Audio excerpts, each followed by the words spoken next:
Anadlwch chi mewn, dewch ar braich allan, agorwch i'r haul. Anadlwch allan a dewch i lawr. Ac unwaith eto, anadlwch chi mewn, dychmygwch yr haul. Os chi moyn, chi'n gallu plyguno.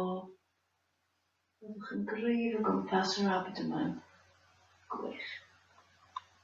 Anadlwch allan a dewch ar dwylo i'r ffrest. Namaskar mudra. Plygwch a'ch coesau. Esteddwch lan tipyn bach.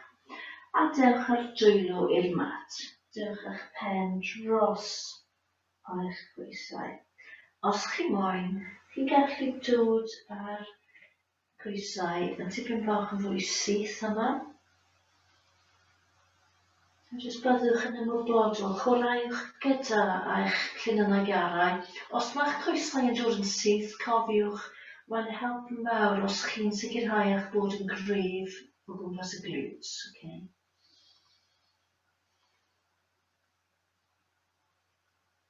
Anadlwch yma.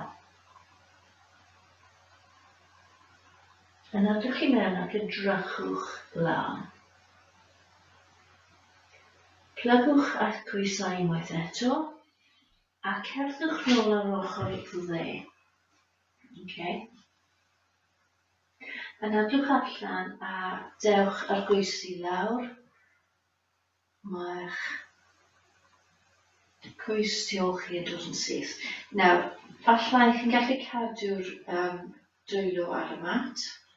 Edrychwch i mewn, anadlwch i mewn ac edrychwch i'r flaen. Paidiwch â phoeni os bydd angen i chi codi'r dwylo o'r mat. Mae'n dibynnu ar eich brachiau. Lyfli. Anadlwch allan a dewch i Merwosna. Cerddwch i Merwosna. Ac anadlwch yma. Unwaith eto mae'n cyfle i ni jyst chwarae gyda'r coesau.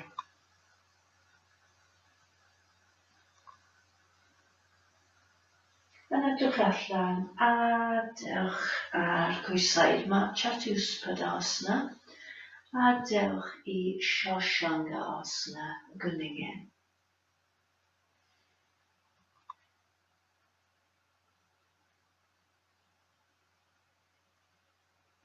Anadlwch i mewn a dewch nôl i Chatuspadasana. Nesaf ni'n dod i Ashtanga Namaskar neu gorwedd.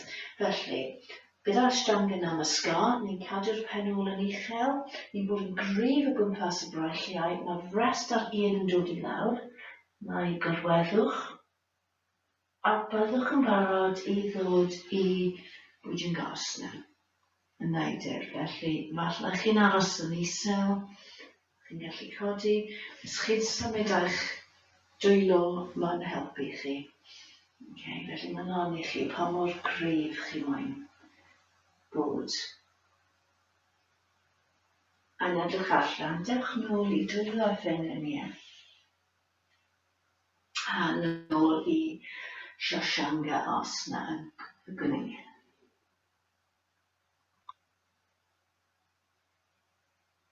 Anadlwch i mewn a dewch i Chatuspadasana. Mae lot o Merwosna a Chatuspadasana yn y gyfres yma. A chodwch i Merwosna.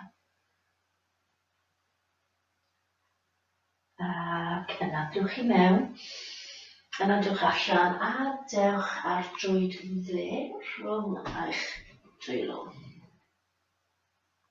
Dewch ar benyn chwith i lawr i'r mat. Okay. A mae gennych chi opsiwn o gadw'r dwylo ar y mat, neu chi'n gallu codi ac edrychwch i'r flaen, ac efallai chi'n dod i'r flaen tipyn bach.